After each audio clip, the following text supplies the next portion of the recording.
ಆ ಹುಡುಗಿ ಆರೋಪ ಮಾಡಿರೋದು ಶುದ್ಧ ಸುಳ್ಳು. ನಾನು ಈ ವಿಷಯದಲ್ಲಿ ನಿರಪರಾಧಿ. ಈಗಿರೋ ಮಾಲೀಕರು ಯಾರು? MLA ಸೂರ್ಯ ರಾಜಶೇಖರ್ ಸರ್. ಸೂರ್ಯನ ಮುಂದೆ ಈ ಫೈಲ್ ಇದೆ, ಅವನ್ನ ಬ್ಲ್ಯಾಕ್ ಮೇಲ್ ಮಾಡು. ನೀವು ನನ್ನ ಕಂಡೀಷನ್ಗೆ ಒಪ್ಪಿ ನಮ್ಮಮ್ಮನ ನನ್ನ ಜೊತೆ ಕಳಿಸ್ಬೇಕು, ಇಲ್ಲ ಅಂದ್ರೆ ಪ್ರೆಸ್ ಮೀಟ್ನ ಕರೆದು ನಿಮ್ಮ ಮಾನ ಮರ್ಯಾದೆನ ಹರಾಜಾಗ್ತೀನಿ. ಇನ್ನಂತ ಮಗನಿಗೆ ನಾನು ಜನ್ಮ ಕೊಟ್ಟನಲ್ಲ ಅಂತ ಸಂಕಟ ಪಡ್ತಾ ಇದ್ದೀನಿ. ನಿನ್ನ ಮುಖ ನೋಡೋಕ್ಕೆ ನನಗೆ ಅಸಹ್ಯ ಆಗ್ತಿದೆ ಕಣೋ. ಅಮ್ಮ, ನಾನು ನಿಮ್ಮನ್ನ ನೋಡ್ಬೇಕು, ಅಮ್ಮ ನಾನು ನಿಮ್ಮ ಹತ್ರ ಮಾತಾಡ್ಬೇಕು ಅಂತ ಅಂದಾಗ್ಲೆಲ್ಲ ಪ್ರೀತಿಯಿಂದ ಓಡೋಡ್ ಬರ್ತಿದ್ನಲ್ಲೋ ನೀನು. ನೀಚ ಮನುಷ್ಯನ ಜೊತೆ ನನ್ನ ಜೊತೆ ಮಾಡೋದಕ್ಕೋಸ್ಕರ ಈ ರೀತಿ ನಾಟಕ ಮಾಡ್ತೀಯ ಅಂತ ಗೊತ್ತಿದ್ದಿದ್ರೆ ನನ್ನ ಪಾಲಿಗಿಲ್ಲ ಅಂತ ಅನ್ಕೊಂಡೆ ನೆಮ್ಮದಿಯಾಗಿದ್ದು ಬಿಡ್ತಾ ಇದ್ದೆ. ನಿನ್ನ ಹೆತ್ತ ತಾಯಿಗೆ ಮೋಸ ಮಾಡಿಬಿಟ್ಟಿಯಲ್ಲೋ, ನಂಬಿಕೆ ದ್ರೋಹ ಮಾಡಿಬಿಟ್ಟ. ಅದಿ ನೀನು ನಂಬಿಕೆ ದ್ರೋಹ ಮಾಡಿಬಿಟ್ಟ.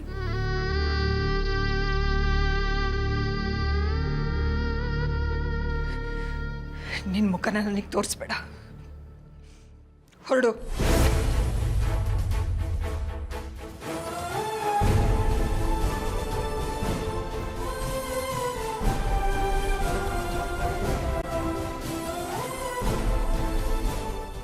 ಅಮ್ಮ, ನೀನ್ ನಂಬಿರೋ ಆ ವ್ಯಕ್ತಿ ನಿಂಗೆ ತಕ್ಕ ಗಂಡ ಅಲ್ಲ.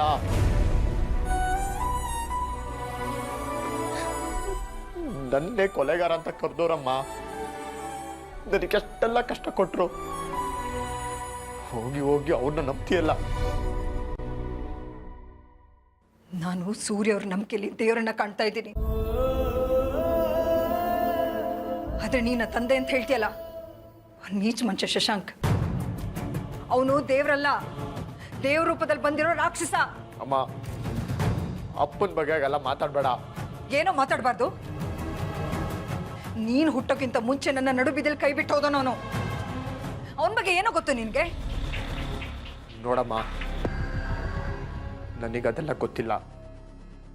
ನೀನ್ ನನ್ನ ಜೊತೆ ಬರ್ತೀಯೋ ಬರಲ್ವೋ? ಬರಲ್ಲ. ನೀನು ಅವನ ಮನೆಗೆ ಹೋಗ್ಕೂಡ್ದು. ನೀನೇನೇ ಹೇಳಿದ್ರು ಸರಿ. ಶಶಾಂಕೆ ನನ್ನ ತಂದೆ. ನಾನು ಅವ್ರ ಜೊತೆನೆ ಇರ್ತೀನಿ, ಅವ್ರ ಜೊತೆನೆ ಬಾಳ್ತೀನಿ. ಹಾಗಾದ್ರೆ ಈ ಮನೆಯಿಂದ ಹೋಗ್ತಾ ಇರು.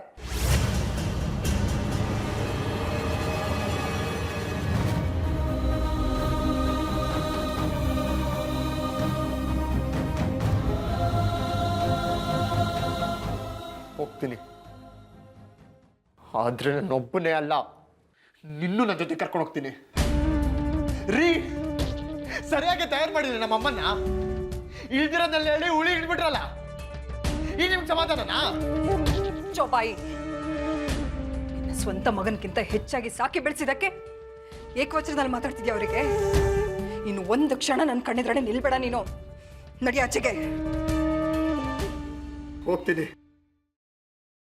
ನಿನ್ ಗಂಡ ಅಂದ್ಕೊಂಡಿರೋ ವ್ಯಕ್ತಿ ಏನನ್ನ ಅನ್ಯಾಯ ಮಾಡಿದ್ರೆ ಎಲ್ಲರಿಗೂ ಹೇಳ್ಬಿಟ್ಟು ಹೋಗ್ತೀನಿ. ಪ್ರೆಸ್ ಕಾನ್ಫರೆನ್ಸ್ ಕರಿತೀನಿ, ಅಲ್ಲೂ ಬಹಿರಂಗ ಮಾಡ್ತೀನಿ.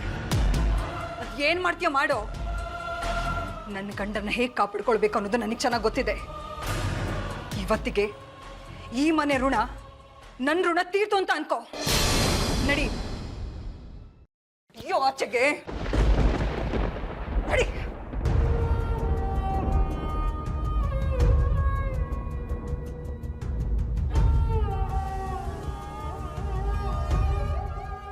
ಮಿಸ್ಟರ್ ಸೂರ್ಯ ರಾಜಶೇಖರ್, ನಮ್ಮಮ್ಮನಿಂದನೇ ನನ್ನ ಮನೆಯಿಂದ ಆಚೆ ಹಾಕೋಗಿ ಮಾಡಿದ್ರಲ್ಲ. ನೋಡ್ತಾ ಇರಿ, ಇನ್ ಮುಂದೆ ನೀವು ಹೇಗ್ ನೆಮ್ಮದಿಯಾಗಿರ್ತೀರಾ ಅಂತ.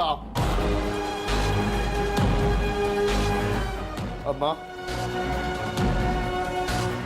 ನನ್ನ ಜೊತೆನೆ ಬರಲ್ಲ ಅಂದೆ ಅಲ್ವಾ ನೀನು?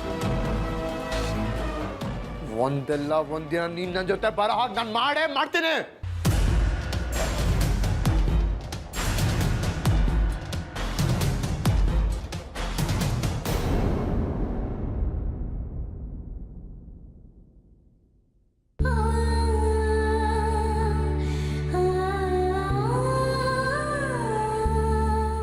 ಸೂರ್ಯರೇ, ದಯವಿಟ್ಟು ನನ್ನ ಕ್ಷಮಿಸ್ಬೇಡಿ. ನೀವು ಆದಿತ್ಯನ ಬಗ್ಗೆ ಹೇಳಿದ ಮಾತುಗಳನ್ನೆಲ್ಲ ನಾನು ಅರ್ಥ ಮಾಡ್ಕೊಳ್ದೆ ತಪ್ಪು ಮಾಡಿ ನಿಮ್ಮ ಪ್ರೀತಿ ಮೇಲೆ ನಂಬಿಕೆ ಕಳ್ಕೊಂಡ್ಬಿಟ್ಟಿದ್ದೆ. ನನ್ನ ಕ್ಷಮಿಸ್ಬಿಡಿ. ಆರ್ತಿಯವ್ರೆ, ನಿಮ್ಮ ಮೇಲೆ ಅನುಮಾನ ಪಟ್ಟಿದ್ದು ನಾನು. ನೀವು ನನ್ನನ್ನು ಎಷ್ಟು ಪ್ರೀತಿಸ್ತೀರಾ ಅಂತ ಗೊತ್ತಿದ್ದು ನಿಮ್ಮ ಪ್ರೀತಿ ಮೇಲೆ ಅಪನಂಬಿಕೆ ಪಟ್ಬಿಟ್ಟೆ. ದಯವಿಟ್ಟು ಕ್ಷಮಿಸ್ಬಿಡಿ. ನಿಮಗೆ ಹೇಗೆ ಕೃತಜ್ಞತೆ ಹೇಳಬೇಕು ಅಂತಾನೆ ಗೊತ್ತಾಗ್ತಿಲ್ಲ. ಯಾರು ಏನು ಹೇಳಿದ್ರು ಪರವಾಗಿಲ್ಲ, ನೀವು ನನ್ನ ಜೊತೆಗಿದ್ದೀರಲ್ಲ, ನನಗಷ್ಟು ಸಾಕು.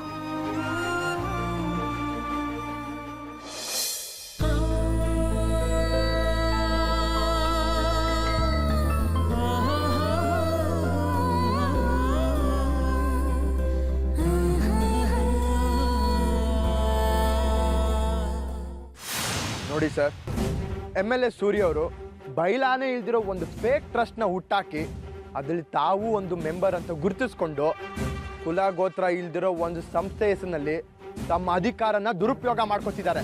ಹೌದಾ? ನೀವು MLA ಸೂರ್ಯ ಅವ್ರ ಮಗ ಆಗಿ ಅವ್ರ ಮೇಲೆ ಭ್ರಷ್ಟಾಚಾರದ ಅಪವಾದನೆ ಮಾಡ್ತಾ ಇದ್ದೀರಲ್ಲ? ನಾನು ಮನೇಲಿ ಮಾತ್ರ ಮಗ, ಹೊರಗಲ್ಲ. ಜನಸೇವೆ ಅಂತ ನಾನು ಜನನಾಯಕನಾಗಿ ನಿಂತಾಗ ತಂದೆ ಅನ್ನೋದು ಮರೆತು ಹೋರಾಟ ಮಾಡ್ತಾ ಇದ್ದೀನಿ ಅಂದರೆ ನೀವೇ ಯೋಚನೆ ಮಾಡಿ. ನೋಡಿ ಸರ್, ಇನ್ನೊಂದು ಮಾತು, ಈ ಫೈಲು ಫೈರ್ ಆಕ್ಸಿಡೆಂಟ್ನಲ್ಲಿ ಅಪಘಾತಕ್ಕೀಡಾಗಿದ್ದಾಗ ಸರ್ಕಾರ ಅವರಿಗೆ ಪರಿಹಾರ ಘೋಷಣೆ ಮಾಡಿತ್ತು. ಆದರೆ MLA ಸೂರ್ಯ ಅವರು ಲಂಚ ಕೊಡದೆ ಸೈನ್ ಹಾಕಲ್ಲ ಅಂತ ಹೇಳಿದ್ರು. ಆಗ ಅದೇ ನೊಂದಿದ್ದ ಜನ ನನ್ನ ಹತ್ರ ಬಂದರು, ಫೈಲಿಗೆ ಸೈನ್ ಹಾಕ್ಸ್ಕೊಡಿ ಅಂತ ಕೇಳಿದ್ರು. ನಾನು ಖುದ್ದಾಗಿ ಫೈಲ್ ತೊಗೊಂಡು ಅವ್ರ ಆಫೀಸ್ಗೆ ಹೋದಾಗ ಇದು ಫೇಕ್ ಫೈಲು, ಇದಕ್ಕೆ ಸೈನ್ ಮಾಡೋಕ್ಕಾಗಲ್ಲ ಅಂತ ಹೇಳಿದ್ರು. ನೀವೇ ನೋಡಿ ಇದರಲ್ಲಿ ಫೇಕ್ ಫೈಲ್ ಯಾವುದು, ಜೆನ್ಯೂನ್ ಫೈಲ್ ಯಾವುದು ಅಂತ. ಹೌದು, ನೀವು ಈ ಮಾತನ್ನು ನಿಮ್ಮ ತಂದೆಯವ್ರಿಗೆ ಹೇಳಿಬಿಟ್ಟು ಸರಿಪಡಿಸ್ಕೋಬೋದಿತ್ತು. ಸಾರ್ವಜನಿಕವಾಗಿ ಪತ್ರಿಕಾ ಹೇಳಿಕೆ ಕೊಡೋದು ಏನಿತ್ತು? Good question. ನಾನು ನಮ್ಮ ತಂದೆಗೆ ಬಿಡಿಸೋದಕ್ಕೆ ಪ್ರಯತ್ನ ಪಟ್ಟೆ, ಆದರೆ ಬದುಕೋ ದಾರಿ ಕಲಿಯೋ ಅಂತ ನನಗೆ ಬುದ್ಧಿ ಹೇಳಕ್ಕೆ ಬಂದರು. ಆದರೆ ನನಗೆ ಈ ರೀತಿ ಬದುಕೋದಕ್ಕೆ ಇಷ್ಟ ಇಲ್ಲ. ಜನಗಳಿಂದ ನಾವು, ನಮ್ಮಿಂದ ಜನ ಅಲ್ಲ. ನಾನು ಜನಗಳಿಗೋಸ್ಕರನೇ ಬದುಕೋನು, ನನಗೋಸ್ಕರ ಬದುಕೋದಕ್ಕೆ ಇಷ್ಟಪಡಲ್ಲ. ಇದೇ ರೀಸನ್ನಿಂದ ಈ ಪ್ರೆಸ್ ಮೀಟ್ನ ಆರ್ಗನೈಸ್ ಮಾಡಿ ಇದನ್ನೆಲ್ಲ ನಿಮ್ಮ ಮುಂದೆ ಹೇಳ್ತಿರೋದು. ಅಂದ್ರೆ ನಿಮ್ಮ ತಂದೆ ನಿಜವಾಗ್ಲೂ ಭ್ರಷ್ಟಾಚಾರ ಮಾಡಿದ್ದಾರೆ ಅಂತ ಕನ್ಫರ್ಮ್ ಆಗಿ ಹೇಳ್ತೀರಾ? ಅಲ್ರಿ, ಸಾಕ್ಷಿ ಸಮೇತ ಮುಂದೆ ಇಟ್ಕೊಂಡು ಹೇಳ್ತಾ ಇದ್ದೀನಿ. ಇನ್ನ ಡೌಟಾ ನಿಮಗೆ? ನೋಡ್ರಿ, ನಾನು ಜನಗಳ ಸೇವೆನೇ ಜನಾರ್ದನ ಸೇವೆ ಅಂದ್ಕೊಂಡು ರಾಜಕೀಯದಲ್ಲಿ ಅಂಬೆಗಾಲು ಇಡ್ತಾ ಇದ್ದೀನಿ. ನನಗೆ ನಿಮ್ಮಂಥ ಪ್ರೆಸ್ ರಿಪೋರ್ಟರ್ಗಳು ಸಪೋರ್ಟ್ ಬೇಕು. ನಮ್ಮ ಸಪೋರ್ಟ್ ನಿಮ್ಗೆ ಬೇಡ ಅನ್ಸುತ್ತೆ ಸರ್. ಯಾಕೆಂದ್ರೆ ರಾಜಕೀಯದಲ್ಲಿ ಅಪ್ಪನ ವಿರುದ್ಧನೇ ತೊಡೆ ತಟ್ಟು ನಿಂತಿದ್ದೀರಲ್ಲ, ಅದಕ್ಕೆ. ನಾನು ಆಗಲೇ ಹೇಳಿದ್ನಲ್ರಿ, ಇಲ್ಲಿ ಅಪ್ಪ ಮಗ ಫೈಟ್ ಅನ್ನೋದಕ್ಕಿಂತ ರಾಜಕೀಯದಲ್ಲಿ ಯಾರ ಮೇಲೂ ಯಾರು ಕೀಳು ಅಂತ ಹೇಳೋದಕ್ಕಾಗಲ್ಲ. ನಾಳೆ ದಿನ ನಮ್ಮ ತಂದೆನೇ ಪತ್ರಿಕಾಗೋಷ್ಠಿ ನಡೆಸಿ ನಾನೇ ತಪ್ಪಿತಸ್ಥ ಅಂತ ಹೇಳ್ಬೋದು. ನನ್ನ ತಪ್ಪಿದ್ರೆ ನಾನು ಖಂಡಿತವಾಗ್ಲೂ ಒಪ್ಕೋತೀನಿ. ಕಿಡ್ನಾಪ್ ಆದ ಹುಡುಗಿ MLA ಸೂರ್ಯ ಅವರೇ ಮಾಡಿಸಿರೋದಂತ ಹೇಳಿದ್ದಾರೆ, ಅದಕ್ಕೆ ನೀವೇನು ಹೇಳ್ತೀರಾ? ಹೌದು, ಆ ಹುಡುಗಿನ ಕಿಡ್ನಾಪ್ ಮಾಡಿದ್ದು ನಿಜ. ಆ ಹುಡುಗಿ ಅಲ್ಲಿಂದ ತಪ್ಪಿಸ್ಕೊಂಡು ಬಂದಾಗ ನನ್ನ ಹತ್ರನೇ ಫಸ್ಟ್ ಸಿಕ್ಕಿದ್ದು. ಆ ಹುಡುಗಿ ನನ್ನ ಹತ್ರ ಎಲ್ಲ ಹೇಳಿದ್ದಾಳೆ. ನಾನು ಇಮಿಡಿಯೇಟಾಗಿ ಆ ಹುಡುಗಿನ ಕರ್ಕೊಂಡು ಸ್ಟೇಷನ್ಗೆ ಹೋದೆ. ಅಲ್ಲಿ ನಾನು ಕಂಪ್ಲೇಂಟ್ ಕೊಡೋಕ್ಕೆ ಮುಂದಾದಾಗ ಇನ್ಸ್ಪೆಕ್ಟರ್ ಆರ್ಯ ಅವರು ವಿಚಾರಣೆ ನೆಪದಲ್ಲಿ ನಾನು ಹೊರಗೆ ಕಳಿಸಿದ್ರು. ಆಗ ನಿಮಗೆ ಗೊತ್ತಿರಬೇಕಲ್ಲ ಕೇಸ್ ಏನಾಯಿತು ಅಂತ. ಹೆಚ್ಚಿಗೆ ನಾನು ಈ ಕೇಸ್ ಬಗ್ಗೆ ಹೇಳಕ್ಕೆ ಇಷ್ಟಪಡಲ್ಲ. ಹಾಗಾದ್ರೆ ನಿಮ್ಮ ಉದ್ದೇಶ ಏನು? ಈ ದೇಶದಲ್ಲಿ ನಾವು ಹೆಣ್ಣನ್ನ ದೇವತೆ ಅಂತ ಪೂಜೆ ಮಾಡ್ತೀವಿ. ಅದೇ ಹೆಣ್ಣನ್ನ ಕಿಡ್ನಾಪ್ ಮಾಡಿ ಚಿತ್ರಹಿಂಸೆ ಕೊಟ್ಟು ಅಮಾನುಷವಾಗಿ ನಡ್ಸ್ಕೊಂಡಿದ್ದಾರೆ. ಅದಕ್ಕೆ ನನ್ನ ಕಂಡನೆ ಇದ್ದೇ ಇದೆ. ಜೊತೆಗೆ ನಿಮ್ಮ ಮುಂದೆ ಇಟ್ಟಿರೋ ಸಾಕ್ಷಿಗಳನ್ನ ಮಾನ್ಯ ಮುಖ್ಯಮಂತ್ರಿಗಳು ಹಾಗೂ ಆಡಳಿತ ಪಕ್ಷದ ಅಧ್ಯಕ್ಷರು ತೀವ್ರವಾಗಿ ಪರಿಶೀಲನೆ ಮಾಡಿ MLA ಸೂರ್ಯ ರಾಜಶೇಖರ್ ಅವರು ರಾಜೀನಾಮೆ ಕೊಡಬೇಕು ಅಂತ ವಿನಂತಿಸಿಕೊಳ್ಳುತ್ತೇನೆ. ನೊಂದೋರಿಗೆ ಪರಿಹಾರ ಕೊಡಬೇಕು ಅಂತ ನ್ಯಾಯ ಬೇಡ್ಕೊತಾ ಇದ್ದೀನಿ. ಒಂದ್ ವೇಳೆ ರಾಜೀನಾಮೆ ಕೊಡ್ಲಿಲ್ಲ ಅಂದ್ರೆ ಏನ್ ಮಾಡ್ತೀರಾ? ರಾಜೀನಾಮೆ ಕೊಡೋವರೆಗೂ ರಾಜ್ಯಾದ್ಯಂತ ಉಗ್ರವಾದ ಹೋರಾಟ ಮಾಡ್ತೀನಿ. ಸೂರ್ಯ ರಾಜಶೇಖರ್ ಅವರು ರಾಜೀನಾಮೆ ಕೊಡ್ಲೇಬೇಕು. ಆದಿ ಆದಿ ಆದಿ ಮಾದಿಸಿಯಲ್ಲಿ ಅದೇ ಇಲ್ಲ. ಇಲ್ವಾ? ಬರ್ಲಿ ಮನೆಗೆ, ಅವನ್ಗಿದೆ. ಇವತ್ತಲ್ಲ, ಇನ್ಯಾವತ್ತೂ ಬರಲ್ಲ. ಯಾವತ್ತೂ ಬರಲ್ಲ ಅಂದ್ರೆ ಅವನನ್ನ ಮನೆ ಬಿಟ್ಟು ಆಚೆ ಕಳಿಸ್ದೆ ಅಂತ ಮಗ ನನಗೆ ಬೇಕಾಗಿಲ್ಲ. Good, very good. ಈ ಕೆಲಸ ಯಾವತ್ತೋ ಮಾಡಿದಿದ್ರೆ ನಾವು ಈ ಪರಿಸ್ಥಿತಿಗೆ ಬರ್ತಿರ್ಲಿಲ್ಲ. ಪ್ರೆಸ್ ಮೀಟಲ್ಲಿ ಏನು ಹೇಳ್ತಿದ್ದ ಗೊತ್ತಾ? ಸೂರ್ಯ ರಾಜಶೇಖರ್ ಅವರು ಭ್ರಷ್ಟಾಚಾರ ಮಾಡಿದ್ದಾರೆ, ಸೂರ್ಯ ರಾಜಶೇಖರ್ ಅವರೇ ಈ ಕಿಡ್ನಾಪ್ ಮಾಡಿರೋದು ಅಂತ ಹೇಳಿಕೆ ಕೊಡ್ತಿದ್ದ. ಆದರೆ ಸ್ಟೇಷನ್ಗೆ ಮೊದಲನೇ ದಿನ ಬಂದಾಗ ಹುಡುಗಿ ಅವನು ಯಾರೋ ಕಿಡ್ನಾಪ್ ಮಾಡಿದ್ದಾರೆ ಅಂತ ಹೇಳ್ತಿದ್ರು. ಆದರೆ ಇವತ್ತು ಡ್ಯಾಡಿನೇ ಕಿಡ್ನಾಪ್ ಮಾಡಿದ್ದಾರೆ ಅಂತ ಹೇಳ್ತಿದ್ದ. ಹೇಳ್ತಾರ ಕಣೋ, ಒಳ್ಳೆಯವರಿಗೆ ಕೆಟ್ಟವರನ್ನು ಪಟ್ಟ ಕಟ್ಟೋದಕ್ಕೆ ಅವರೆಲ್ಲ ಇರೋದು. ಆದ್ರೆ ನೀನು ಕಿಡ್ನಾಪರ್ಸ್ ಯಾರು ಅಂತ ಕಂಡು ಹಿಡಿದು ನಿಮ್ಮ ಡ್ಯಾಡಿನ ನೀನು ಸೇಫ್ ಮಾಡು. ಈಗ ಸೇಫ್ ಗಾರ್ಡ್ ಮಾಡೋಕ್ಕಾಗತ್ತಮ್ಮ? ಎಲ್ಲ ಸಾಕ್ಷಿಗಳು ಡ್ಯಾಡಿ ವಿರುದ್ಧನೇ ಇದೆ.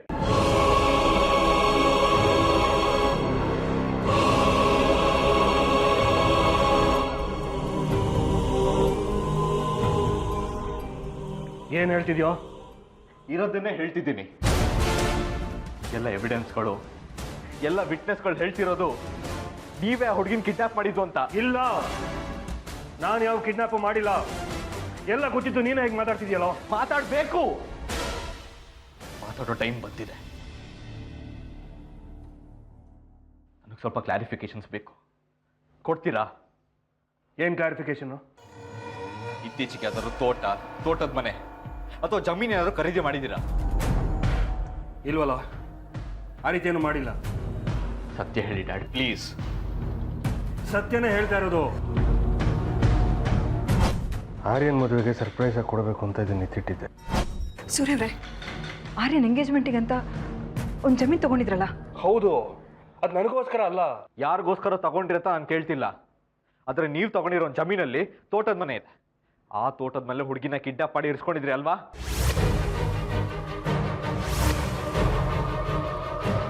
ಏನ್ ಹೇಳ್ತಾ ಇದೆಯೋ? ಕಿಡ್ನಾಪ್ ಆಗಿರೋ ಹುಡುಗಿ ಜೊತೆ ಸ್ಪಾಟ್ ಇನ್ಸ್ಪೆಕ್ಷನ್ಗೆ ಹೋಗಿದ್ದೆ. ಆಗ್ಲೇ ಗೊತ್ತಾಗಿತ್ತು ಆ ಜಮೀನು ಬೇರೆ ಯಾರ್ದು ಅಲ್ಲ, ಇವ್ರದು ಅಂತ. ಅಂದಮೇಲೆ ಕಿಡ್ನಾಪ್ ಮಾಡಿಸಿದ್ದು ಇವ್ರೆ ಅಂತ ತಾನೇ ಅರ್ಥ.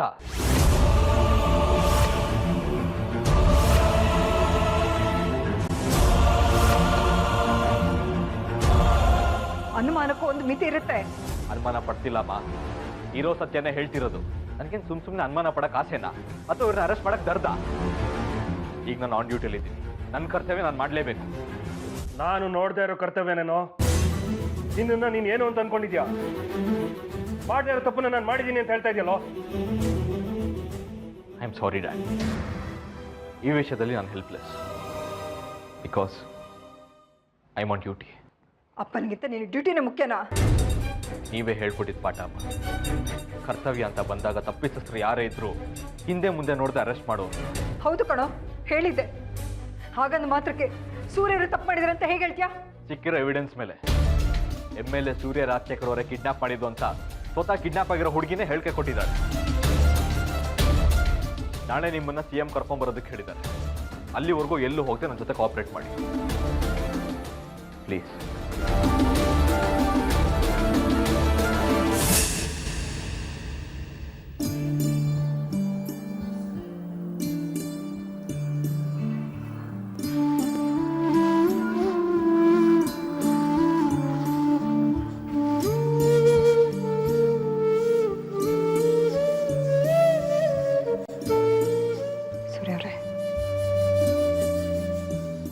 ಸಮಾಧಾನ ಮಾಡ್ಕೊಳ್ಳಿ.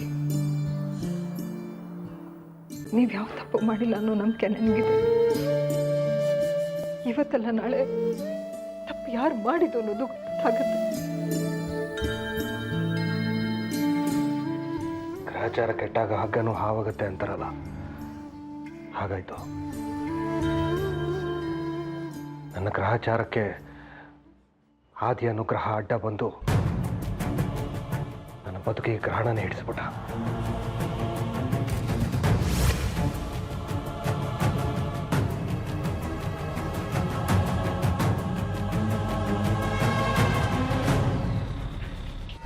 ಅಯ್ಯೋ, ಆರತಿ ಬಗ್ಗೆ ಏನು ಹೇಳ್ತೀವಿ ಬಿಡಮ್ಮ. ನೋಡಿದ್ರೆ ಸಾಧು ಥರ ಕಾಣ್ತಾಳೆ. ಕೋಪ ಬಂದ್ಬಿಟ್ರೆ ಚಾಮುಂಡೇಶ್ವರಿ ಆಗಿಬಿಡ್ತಾಳೆ. ಯಾಕೆ, ಏನಾಯ್ತು? ಅವಳು ಯಾಕೆ ಹಾಕಿ ಕಿರ್ಚಾಡಿದ್ಲು? ನೀವೇನು ಹೇಳಿದ್ರಿ? ಅಯ್ಯ, ಅವಳು ಕೂಗಾಡಿದ್ದು ನನ್ನ ಮೇಲಲ್ಲ, ಅವಳ ಮಗ ಇದ್ದಾನಲ್ಲ ಆದಿತ್ಯ, ಅವನ ಮೇಲೆ. ಮಗ ಅಂತ ತಿಳ್ಕೊಳ್ದೆ ಅವನ ಕುತ್ತಿಗೆ ಪಟ್ಟಿ ಹಿಡ್ಕೊಂಡು ಆಚೆ ತಳ್ಳಿಬಿಡೋದ. ಅಯ್ಯೋ, ಇಂಥ ತಾಯಿನ ನಾನೆಲ್ಲೂ ನೋಡಿಲ್ಲಮ್ಮ. ಗಂಡನ ಮೇಲೆ ಅದೆಷ್ಟೊಂದು ಪ್ರೀತಿ ಅಂತೀನಿ. ಈಗ ಕತೆ ಪುರಾಣ ಎಲ್ಲ ನನಗೆ ಯಾವುದೂ ಬೇಡ. ಮೊದಲು ಮದುವೆ ವಿಚಾರ ಎಲ್ಲಿಗೆ ಬಂತು ಅಂತ ಹೇಳು. ಮದುವೆನ ಇವರು ಮದುವೆ ಮಾಡ್ಕೊಳ್ಳೋ ಥರ ಕಾಣ್ತಾ ಇಲ್ಲ. ಆದಿತ್ಯ ಪೇಪರ್ನವ್ರ ಹತ್ರ ಸೂರ್ಯನ ಬಗ್ಗೆ ಏನೇನೋ ಸುಳ್ಳು ಹೇಳಿದ್ದಾನಂತೆ. ಅದಕ್ಕೆ ಅವರೆಲ್ಲ ತಲೆ ಕೆಡಿಸ್ಕೊಂಡು ಕೂತಿದ್ದಾರೆ. ಅದರ ಜೊತೆಗೆ ನಾನು ಆಸ್ತಿ ಬರಿಬೇಕು ಅಂತ ಹೇಳಿದ್ದೀನಿ. ಅದೇನೇನು ಮಾಡ್ತಾರೋ ಏನೋ ಗೊತ್ತಿಲ್ಲ. ಬೆಳಿಗ್ಗೆ ಮಾತಾಡು. ಅಕಸ್ಮಾತ್ ಅವ್ರೇನಾದರೂ ಒಪ್ಪಿಲ್ಲ ಅಂದರೆ ಕಂಪ್ಲೇಂಟ್ ಕೊಡೋ ಥರ ಒಂದು ಲೆಟರ್ ರೆಡಿ ಮಾಡಿಸಿ ಅವ್ರಿಗೆಲ್ಲ ಚೆನ್ನಾಗಿ ಹೆದರಿಸು.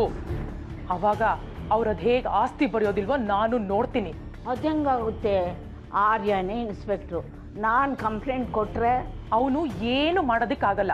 ನೋಡೋ, ನೀನು ಮಾಡಬೇಕಾಗಿರೋದು ಇಷ್ಟೇ.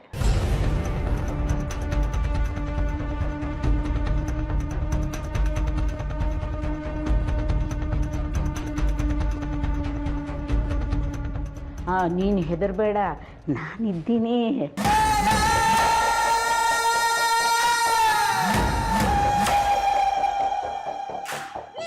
ಡ್ಯಾಡ್, ನೀವೇನು ಬೇಜಾರು ಮಾಡ್ಕೊಂಬಿಟ್ಟು ಡ್ಯಾಡ್. ಈ ಸಲ ಅಮ್ಮನ ಕರ್ಕೊಂಬಂದಿಲ್ಲ ಅಂದರೆ ಏನಾಯಿತು? ಇವತ್ತಲ್ಲ ನಾಳೆ ನಾನು ಅಮ್ಮನ ಕರ್ಕೊಂಡು ಬಂದೇ ಬರ್ತೀನಿ. ಇಲ್ಲ ಅದೇ, ಆರತಿಗೆ ಬರೋ ಮನಸ್ಸಿಲ್ಲ ಅಂತ ಅನ್ಸತ್ತೆ.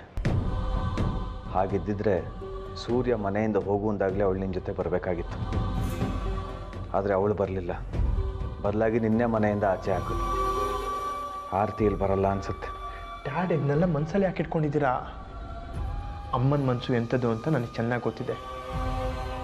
ನೀವೇನು ವರಿ ಮಾಡ್ಕೊಂಬಿಡಿ ಡ್ಯಾಡ್.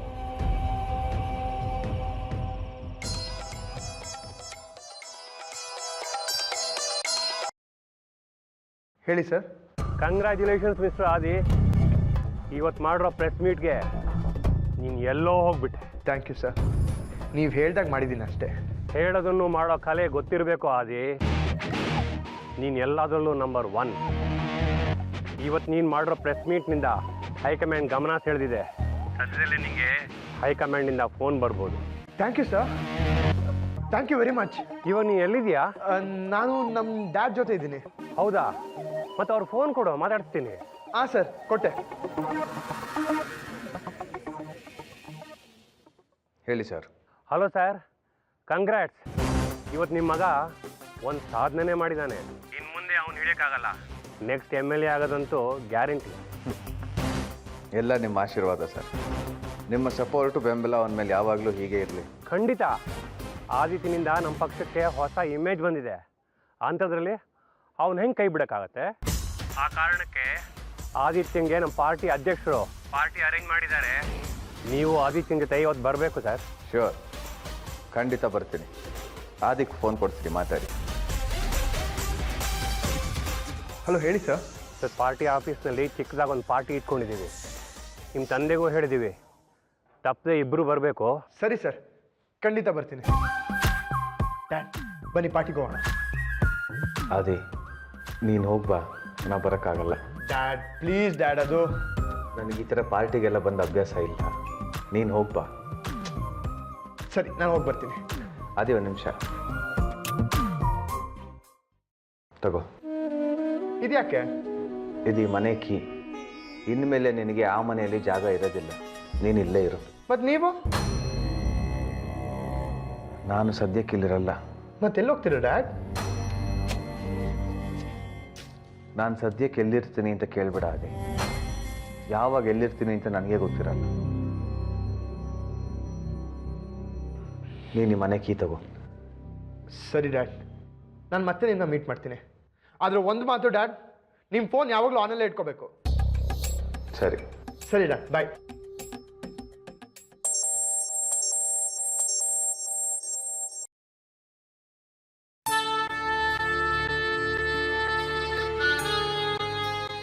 ಶಶು, ಎಲ್ಲೋ ಇದೆಯಾ ನೀನು?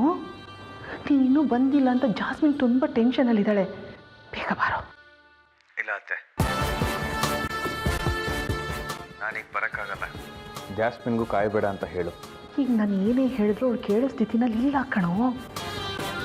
ನೀನು ಏನಾದರೂ ಹೇಳಿ ಮ್ಯಾನೇಜ್ ಮಾಡಲೇಬೇಕು.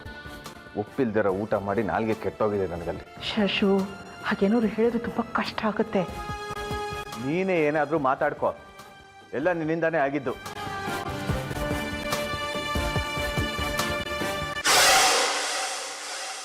ಬೆಳಗ್ಗೆವರೆಗೂ ಹೇಗಾದರೂ ಮ್ಯಾನೇಜ್ ಮಾಡು, ನಾನು ಬರಲ್ಲ. ನೀನೇನಾದರೂ ಅಡ್ಜಸ್ಟ್ ಮಾಡು ಅಂತ ಫೋನ್ ಇಟ್ಬಿಟ್ನಲ್ಲ, ಈಗ ಜಾಸ್ಮಿನ್ಗೆ ಏನು ಹೇಳಪ್ಪ? ಬೇರೆ ನೀನೇ ಕಾಪಾಡಬೇಕು. ಅಜ್ಜಿ ಡ್ಯಾಡ್ ಬಂದ್ರ? ಅವ್ನು ಇವತ್ತು ಬರಲ್ವಂತೆ ಕಣಮ್ಮ. ಫೋನ್ ಮಾಡಿದ್ದ, ಅವ್ರು ಯಾರೋ ಫಾರಿನಿಂದ ಬರ್ತಿದಾರಂತೆ, ಮೀಟಿಂಗ್ ಅಂತೆ. ಮೀಟಿಂಗ್ ಮುಗಿಯೋದ 1 ಗಂಟೆ 2 ಗಂಟೆ ಆಗುತ್ತೆ, ನಾನು ನಾಳೆ ಬೆಳಿಗ್ಗೆ ಬರ್ತೀನಿ ಅಂತ ಹೇಳ್ದ. ಅಜ್ಜಿ ಅವ್ರಿಗೆ ಮೊದಲೇ ಹುಷಾರಿಲ್ಲ, ಯಾಕೆ ಬೇಕಿತ್ತು ಇದೆಲ್ಲ? ಮೀಟಿಂಗ್ ಅಂತ ಹೇಳಿದಿದ್ರೆ ಚಕ್ರಿಗೆ ಹೇಳ್ಬೋರ್ದಿತ್ತು ತಾನೆ. ಅಲ್ಲಿ ಊಟಕ್ಕೆ ಏನು ಮಾಡ್ತಾರ ಅವರು? ಅಲ್ಲಿ ಅದು ಇದು ಅಂತ ಏನಾದರೂ ತಿಂದರೆ ಅವ್ರ ಆರೋಗ್ಯಕ್ಕೆ ಏನಾದರೂ ಆದರೆ? ನಾನು ಅದನ್ನೇ ಹೇಳಿದೆ. ಅದಕ್ಕೆ ಅವನು ನಾನೇನು ತಿನ್ನಲ್ಲ, ಮನೇಲಿ ಏನು ತಿಂತಿದ್ನೋ ಅದನ್ನೇ ಇಲ್ಲಿ ತರಿಸ್ಕೊಂಡಿದ್ದೀನಿ, ನೀನೇ ಯೋಚನೆ ಮಾಡಬೇಡ ಅಂತಂದ. ನೀನು ಯಾಕೆ ಅಷ್ಟೊಂದು ಟೆನ್ಷನ್ ಆಗ್ತಿದೆಯೇ? ಒಂದಿನ ರಾತ್ರಿ ತಾನೇ ಬರ್ತಾನೆ ಬಿಡು. ಛೇ, ನಿಮಗೆ ಯಾರಿಗೂ ನನ್ನ ಟೆನ್ಷನ್ನೇ ಅರ್ಥ ಆಗ್ತಿಲ್ವಲ್ಲ. ಹೋಗಿ ಅಜ್ಜಿ. ಅಪ್ಪ ದೇವ್ರೇ.